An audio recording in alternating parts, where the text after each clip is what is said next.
Whether a coincidence or not, the timing of the announcement was striking.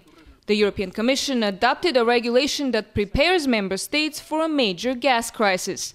This, amid growing concerns gas flows coming from Ukraine may be interrupted again, just like they were this past January, when dozens of people in Eastern Europe froze to death. The gas crisis of last January has made clear that we have still vulnerable points.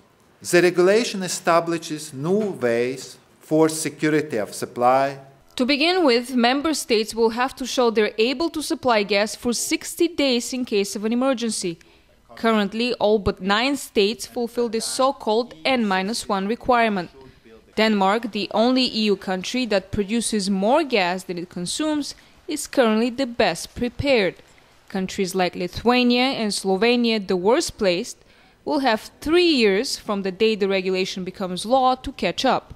The total cost, 2.5 billion euros. It will be much more difficult to implement some of this funding actually being released. Implementation, don't be as optimistic in the near to medium term future. The main objective of the regulation is to ensure Europe speaks with one voice in case of a community emergency. Sounds good, but has the European Union moved quickly enough? You're not really going to get a quick decision because of the decision-making process of the EU bloc. The second point to note is, of course, look, this is a long-term process. This goes back several years to several gas and energy directives. Back in November, the Commission called for the revision of the Directive on Security of Gas Supplies, describing the measures in place as insufficient. 2 months later, its worst fears were confirmed. A gas crisis dispute between Ukraine and Russia left European citizens in the cold for 2 weeks. It took 8 months for the Commission to come up with the new regulation.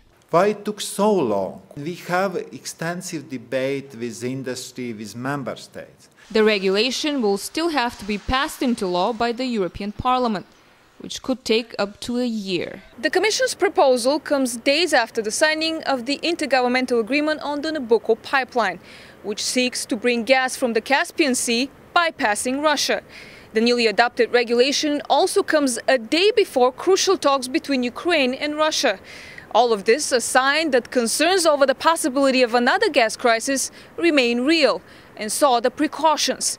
Question is, will they be enough and on time? Anna Moe, Press TV, Brussels.